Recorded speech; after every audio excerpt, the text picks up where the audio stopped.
बिस्मिल्लाहिर्रहमानिर्रहीम अस्सलाम वालेकुम वरहमतुल्लाहि वबरकातुहू। नाज़रीन हकीम हाफ़िज़ मोहम्मद वैस बासी आपकी खिदमत में हाज़िर हूँ। उम्मीद करता हूँ तमाम अहबाब अल्लाह ताला के फ़ज़ल व करम से खैर वाफ़ियत के साथ होंगे। अल्लाह सेहत व सलामती अता फ़रमाए। दोस्तों, आज मैं हाई ब्लड प्रेशर के लिए इंशाअल्लाहुल अज़ीज़ आपको एक नुस्ख़ा भी बताऊँगा। बड़ा आसान सा है और काम करने वाला नुस्ख़ा होगा, और इसकी कुछ अलामतें मैं आपके सामने शेयर करूंगा। कई लोग जो है ना, वो अलामतें उनको हाई ब्लड प्रेशर की होती हैं और वो बेचारे गौर नहीं करते, और अल्लाह ना करे अगर इसी तरह ये बढ़ता रहता है तो कल को कोई बड़ा हादसा भी हो सकता है।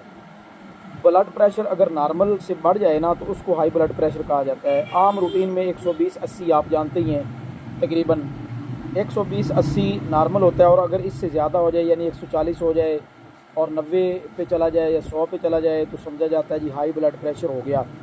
अच्छा, इसकी जो अलामात हैं उसमें ये होगा कि सर भारी रहेगा,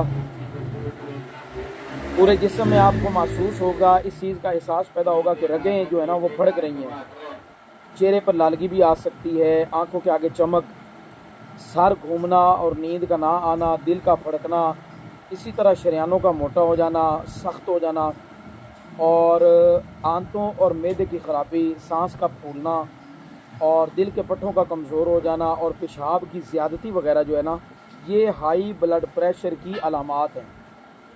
तो जब आप महसूस करें ना कि आपके साथ ये अलामतें हो रही हैं, तो आज आप बग़ैर किसी तवक्कुफ़ के और बग़ैर किसी चीज़ का इंतज़ार किए आप लाज़िमन अपना ब्लड प्रेशर जाके चेक करवाएं।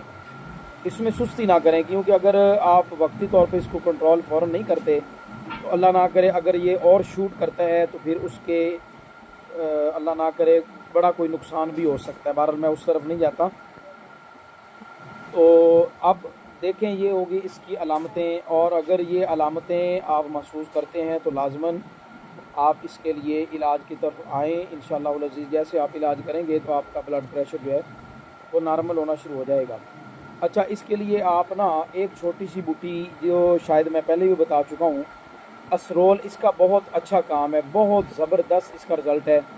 आप असरोल ले लें और इसका बारीक पाउडर करके आधा चम्मच से कम यानी चम्मच का चौथा हिस्सा आप गाय के दूध के साथ या अर्के गुलाब के साथ मरीज़ को खिलाएं या खाएं। अगर खुद आप मरीज़ हैं तो खुद खाएं, अगर आपका कोई जानने वाला मरीज़ है तो उसको खिलाएं।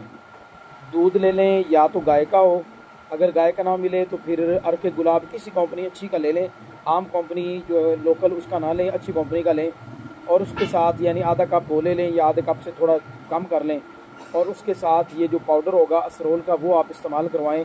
इंशाअल्लाह तबारक व तआला इससे उनका जो बीपी का लेवल है ना वो कम हो जाएगा। अच्छा, इसके लिए मैं आपको ये बताता जाऊँ, अल्हम्दुलिल्लाह इसके लिए हमारा मुकम्मल कोर्स मौजूद है।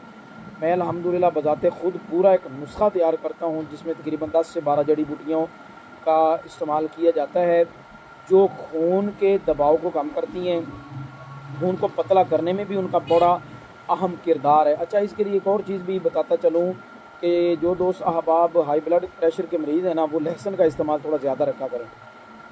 सुबह के वक्त खाली पेट भी आप इसको इस्तेमाल कर सकते हैं। 2 से 3 तुरियाँ लें, जो छोटे पीसीज होते हैं उनको काट लें छुरी के साथ छोटा छोटा, और पानी के साथ उनको निगल लें। ये भी आप इस्तेमाल करें, ठीक है। और इसके साथ जो मैंने अभी आपको ये इलाज बताया ये भी करें। और अच्छा, इसके लिए एक और चीज़ भी है, कई लोग हाई ब्लड प्रेशर के मरीज़ जो हैं दिल की कमज़ोरी का शिकार हो जाते हैं। दिल की कमज़ोरी के लिए आप 7 दवाल मिस्क जवाहरदार, ये तकरीबन हर कंपनी की मिल जाती है, आप वो लेके ना आधा चम्मच उसका भी इस्तेमाल करते रहें, तो इंशाअल्लाह ताला इससे आपके दिल की जो तकवीत है वो भी सही होगी, दिल को ताकत और मजबूती मिलेगी। दुआओं की दरख्वास्त है। अगर कोई दोस्त अहबाब कोर्स मंगवाना चाहे तो हमसे रब्ता करके कोर्स भी मंगवा सकता है। अस्सलाम वालेकुम रहमतुल्लाहि व बरकातहू।